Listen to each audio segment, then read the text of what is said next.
क्या आपको भी लोग धोखा देते रहते हैं? लोगों की झूठ से परेशान हैं, धोखा खा खा कर थक चुके हैं। तो बस एज के बाद आपको कोई धोखा नहीं दे पाएगा, आप पहले ही समझ जाएंगे। आइए जानते हैं इस कहानी के माध्यम से। उससे पहले अगर आप भी भगवान बुद्ध को दिल से मानते हैं और उनके सच्चे भक्त हैं तो कहानी को पूरा सुने और कमेंट बॉक्स में नमो बुद्धाय अवश्य लिखें। एक बार एक युवक जंगल के वृक्ष पर मुक्के मार रहा था। वह बहुत जोर जोर से मुक्के मार रहा था। वह अपने मन का गुस्सा निकालने की कोशिश कर रहा था। शायद उसको किसी ने धोखा दिया था या फिर उसके साथ बहुत बुरा हुआ था, जिससे वह बहुत ज्यादा परेशान था। उसे कहीं भी शांति नहीं मिल रही थी।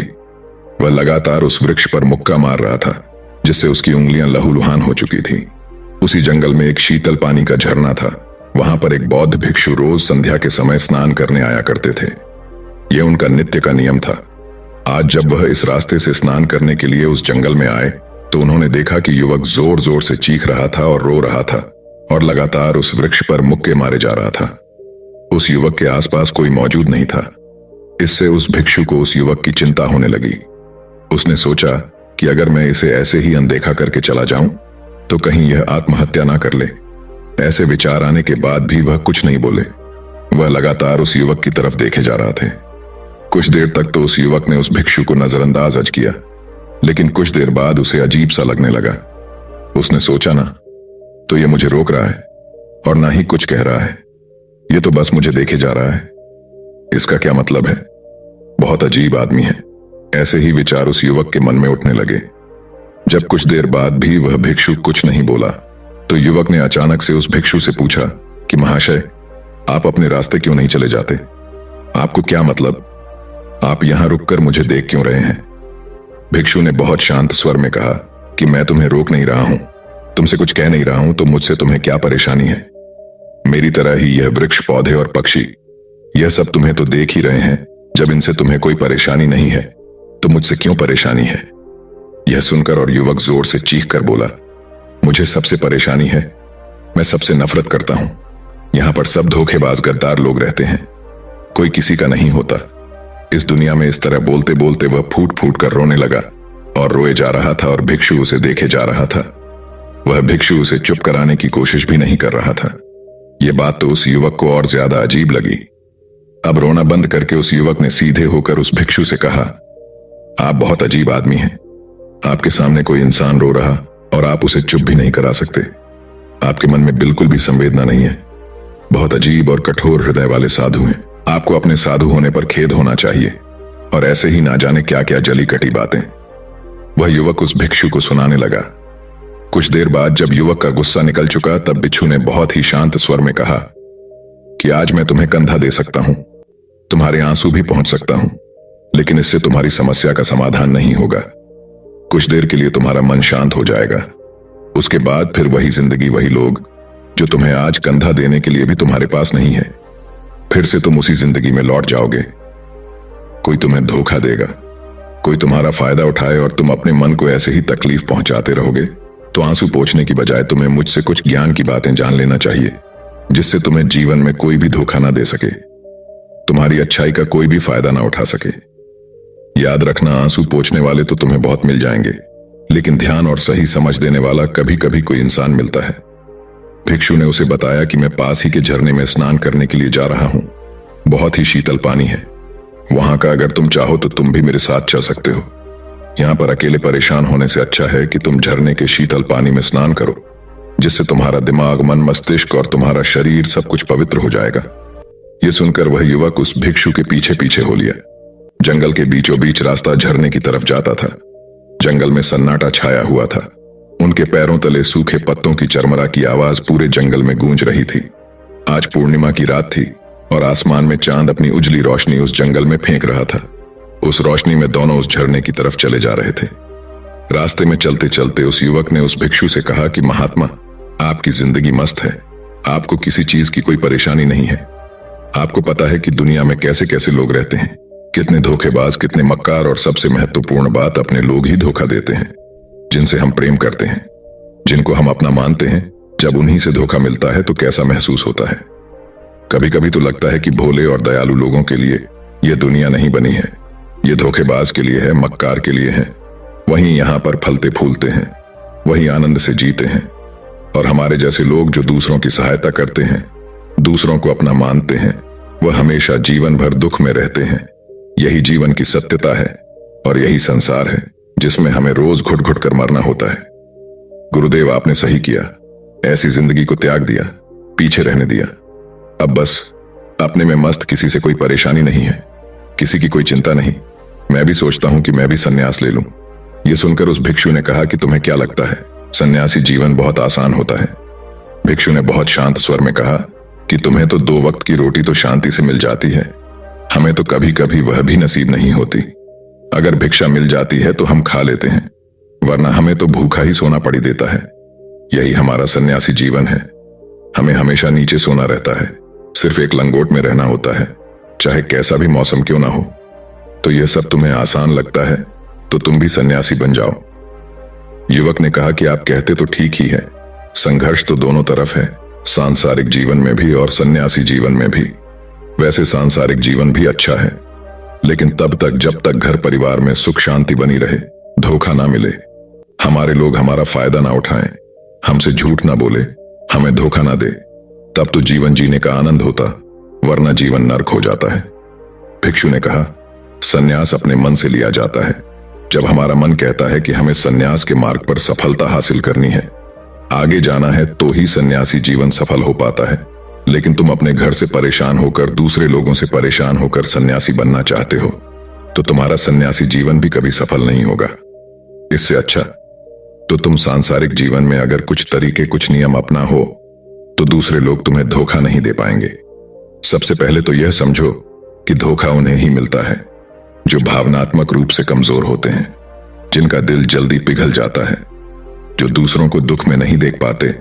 ऐसे लोगों के साथ धोखे होने की संभावना ज्यादा होती है, क्योंकि कोई भी आदमी अपनी परेशानी बताकर, अपने आप को दुख में बताकर तुम्हारा फायदा उठा सकता है। क्या पता वह झूठ बोल रहा हो, वह दुखी होने का अभिनय कर रहा हो, लेकिन आपको तो सच ही लगेगा और उसके कुछ समय बाद आपको पता चलता है कि आपके साथ धोखा हो गया। उसके बाद आपका मन अंदर से टूट जाता है। इसीलिए सबसे पहली बात ध्यान रखना कि किसी भी व्यक्ति को यह एहसास मत होने दो कि तुम भावनात्मक रूप से कमजोर हो। अंदर से तुम्हारा दिल नरम है। अगर उन्हें यह कमजोरी आपकी पता चल गई तो वह कोई ना कोई जाल रचकर आपका फायदा उठाने की जरूर कोशिश करेंगे। चाहे आप अंदर से संवेदनशील हो, दूसरों की मदद करने वाले हो, लेकिन किसी को एहसास मत होने दो। ऊपर से कठोर बने रहो। जब लोगों को लगेगा कि इससे कुछ बोलने का फायदा ही नहीं है, यह आदमी कठोर है, नहीं पिघलेगा, तो खुद वह लोग जो झूठे हैं वह आपके पास आएंगे ही नहीं। वह उन्हें चुनेंगे जो उनके आसान शिकार होंगे। दूसरी बात यह है कि हम बहुत जल्दी दूसरों पर विश्वास कर लेते हैं और हमारी जल्दी विश्वास करने की आदत ही हमें हानि पहुंचाती है। 2 दिन तुम्हें किसी से मिले हुए नहीं होते हैं और तुम एक दूसरे के हो जाते हो, एक दूसरे पर पूरा भरोसा करने लग जाते हो, और यह भरोसा तीसरे दिन टूट भी जाता है और फिर तुम्हें धोखा मिलता है और फिर तुम परेशान होते हो। इसीलिए समय दो। किसी भी चीज को, किसी भी रिश्ते को आगे ले जाने के लिए समय की जरूरत होती है। समय के साथ तुम्हें सामने वाले इंसान की अच्छाई और बुराई पता चलती है। तब तुम्हें पूर्ण रूप से पता चलता है कि इंसान वास्तव में कैसा है, अच्छा है या बुरा है, और वह कुछ समय देने के बाद ही होता है। इसीलिए जल्दी किसी पर विश्वास मत करो। तीसरा तरीका समझने के लिए तुम्हें ऐसे लोगों को समझना होगा जो दूसरों की चापलूसी करते रहते हैं। कुछ लोगों की आदत होती है चापलूसी करने की। आपके सामने आपकी तारीफ करेंगे या आपके बारे में अच्छा अच्छा बोलेंगे और आपको लगेगा कि यह इंसान कितने अच्छे हैं, मुझसे कितना प्यार करते हैं। लेकिन वास्तव में उनकी वह चापलूसी एक जाल होती है ताकि वह आपका दिल जीत सके, और उनको चापलूसी करने का मौका तभी मिलता है जब आप दिखावा करते हैं। अगर आप उनकी चापलूसी से प्रभावित ही नहीं होंगे तो कुछ समय बाद वह चापलूसी करना बंद कर देंगे। इसीलिए किसी के सामने दिखावा मत करो, वरना आप तो आकर्षण के केंद्र बन जाते हो। लोगों को लगता है कि शायद इसके पास बहुत ज्यादा धन संपदा है, इसीलिए इतना दिखावा कर रहा है, और इसी वजह से जो लोग आपका फायदा उठाना चाहेंगे वह आपके करीब आने की कोशिश करेंगे, आपसे चापलूसी करने की कोशिश करेंगे। अगला नियम बताते हुए भिक्षु ने झरने की तरफ इशारा किया। वह झरने के पास पहुंच चुके थे। युवक को भी एहसास हो चुका था क्योंकि वहां पर ठंडी ठंडी हवा चल रही थी। झरने की तरफ जाते हुए भिक्षु ने कहा कि सांसारिक जीवन में एक बात समझने की यह होती है कि हम जिसकी सहायता कर रहे हैं चाहे किसी भी रूप में, धन से, शारीरिक रूप से, या जिस भी अवस्था में हम किसी की सहायता कर रहे हैं, तो हमें यह ख्याल रखना चाहिए कि सामने वाला वापस कभी भविष्य में हमारी सहायता करने योग्य है कि नहीं है। अगर किसी को पैसा उधार दे रहे हो तो यह समझो कि उसके पास आय का कोई साधन है कि नहीं है। कल भविष्य में वह तुम्हें वापस कर पाएगा कि नहीं कर पाएगा। अगर वह नहीं करेगा तो तुम्हें तकलीफ होगी, तुम्हें दुख होगा। ऐसे तो इंसान करुणा बस भिखारियों को भीख देता है, लेकिन वह गलत नहीं है, क्योंकि जो भी पैसा अपने सामने वाले को दिया है उससे आपके ऊपर कोई ज्यादा प्रभाव नहीं डालेगा। अगर वह आपको वापस भी नहीं लौटाए तो अगर किसी ऐसे इंसान को पैसा देना है जो कभी वापस नहीं लौटा पाएगा, तो उतना ही दे चाहिए जिससे तुम्हारे ऊपर ज्यादा दबाव ना बने। अगर वह वापस भी ना कर सके तो तुम्हें दुख ना पहुंचे। अब तक वह दोनों झरने पर पहुंच चुके थे। दोनों ने अपने वस्त्र उतारकर उस झरने के शीतल पानी में कूद गए। पानी ठंडा था। उन दोनों की सारी थकान और उदासी पल भर में ही दूर हो गई। स्नान कर लेने के बाद दोनों उस झरने के सामने एक वृक्ष के नीचे बैठकर बातें करने लगे। भिक्षु ने उसे आगे समझाते हुए कहा कि शुरुआत में लोगों को नजरअंदाज करना सीखो। जब तुम किसी को शुरुआत में नजरअंदाज करते हो तो जो भी लोग किसी लालच की वजह से तुम्हारे पास चिपक रहे थे, उनकी छटनी हो जाएगी। जब तुम उनको नजरअंदाज करोगे तब एक दो बार लोग तुम्हारे पास आने की कोशिश करेंगे। उसके बाद वह तुमसे दूरियां बना लेंगे, और जो आदमी तुम्हारी इंसानियत, तुम्हारी अच्छाई देखकर तुम्हारे पास आएगा, वह नजरअंदाज करने के बावजूद भी तुम्हारे करीब ही बना रहेगा। और यही तो एक सच्चे इंसान की पहचान होती है। जो हमारे अपने होते हैं उनसे हम तकरार भी कर लेते हैं, कला भी कर लेते हैं, उसके बावजूद भी वह हमारी बातों का बुरा नहीं मानते हैं। चाहे कुछ ही समय के लिए वह हमसे नाराज रहे, लेकिन कुछ समय बाद फिर से हम एक हो जाते हैं। और यही तो घर परिवार का मतलब होता है, यही तो अपनों का मतलब होता है। इसीलिए शुरुआत में अनजान लोगों को नजरअंदाज करना सीखो, इग्नोर करना सीखो, ताकि धोखेबाज मक्कार लोग तुम्हारे करीब ही ना आ पाए।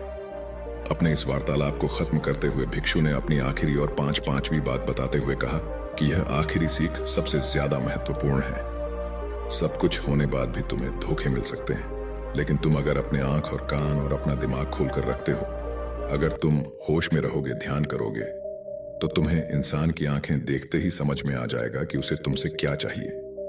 तुम उसकी इच्छा और उसका स्वभाव उसकी आंखों में ही देख सकते हो। लोगों की आंखों में, उनकी वाणी में, उनके स्वभाव में उनका सब कुछ दिखाई देता है। बस हम ही अपनी आंखें मूंह कर रहते हैं। दूसरे लोगों से जानो, उसके रिश्तेदारों से जानो, उसके परिवार वालों से जानो कि वह इंसान कैसा है, दूसरों के साथ उसका व्यवहार कैसा है। उसकी जांच करो, तब किसी पर विश्वास करो। ऐसे ही किसी पर विश्वास मत कर लेना। अगर तुम किसी के साथ लंबे समय तक भरोसा करना चाहते हो, किसी के साथ कोई संबंध बनाना चाहते हो, और कोई दोस्ती करना चाहते हो, या किसी की मदद करना चाहते हो, तो इन सभी परिस्थितियों के बारे में तुम्हें जरूर पता होना चाहिए कि दूसरे लोग उस इंसान के बारे में क्या सोच रखते हैं। इसके बाद तुम जीवन में कभी भी धोखा नहीं खाओगे, और तुम्हें कभी भी धोखे की वजह से पछताना नहीं होगा। इसी तरह की बातें करते हुए भिक्षु और वह युवक दोनों जंगल से बाहर आ गए और अपने अपने घर को चले गए। दोस्तों, इसी तरह और भी मोटिवेशनल पोस्ट देखने के लिए आप हमारे चैनल को लाइक करें, शेयर करें और बेल नोटिफिकेशन को ऑल पर सिलेक्ट जरूर करें। धन्यवाद।